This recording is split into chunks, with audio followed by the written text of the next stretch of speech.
Этот участок является уже частной собственностью, хотя до 2006 года здесь было пусто. Земля была в собственности государства. И возведение любого строения на этом самом месте запрещалось. Глава Бишкек, водоканал, Душенбей, Аксакал. Вы, пожалуйста, немножко снизойдите с высот. Подойдите, пожалуйста, узнайте, почему здесь у нас закрыли люк. Здесь мы подпитываемся водой. Вот строят двухэтажный, трехэтажный дом. Мы обращаемся к западному РЭСу.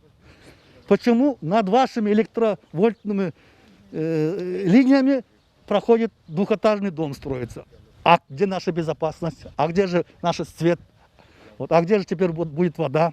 Все дело в том, что через этот строящийся объект под землей проходит водопроводная сеть. Это метровые трубы, которые обеспечивают жителей жилмассивов Агурдо, Агургой, Аларча, сел Урок селекционное. Это тысячное количество людей питьевой водой. На территории уже частного владельца есть два колодца, через которые Бишкек-водоканал, скажем так, следил за работой труб и в случае поломки чинил. Но вот уже сколько лет управлению участок остается недоступным.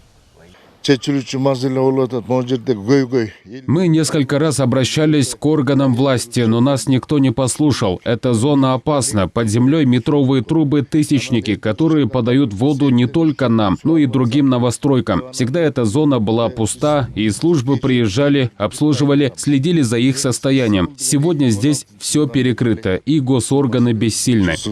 По словам местных жителей, эта земля перешла в несколько рук. По их подсчетам, это уже 6-й хозяин. Обращались с жалобой в Ташмойнокский аильный округ, куда и относится сам жилмассив. Однако ответной реакции не последовало. В свою очередь в управлении Бишкек-водоканал, в владениях которого и сама сеть в курсе всех проблем. ПО обращалась и в прокуратуру Аламедейского района, в аильный округ с просьбой остановить строительство и освободить землю, так как это крайне опасно для населения. Но соответствующие органы просто закрыли на это глаза. Давно существует уже. Мы уже неоднократно писали в прокуратуру Аламединского района и инспекцию, администрацию, однако же никаких действий не возникает с их стороны. Вот в связи с тем, что опять возникло строительство, будем вновь писать, бьем все колокола, потому что так не должно продолжаться, потому что эксплуатировать будет невозможно.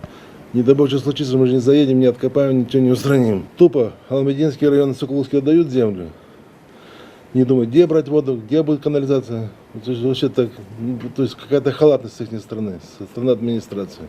В случае, если не удастся остановить строительство, техника городской службы в аварийных ситуациях не сможет заехать и устранить поломку. Элементарно специалисты не смогут обеспечить водой все население, которое уже отмечает нехватку питьевой воды. Специалисты добавили, что намерены обращаться теперь в правительство, чтобы выяснить, на каком основании выдавалась Красная книга. Ведь это охранная зона, где запрещено любое возведение. Местные органы власти не учли и тот факт, что объект находится под высоковольтными линиями электропередач, что также незаконно и небезопасно.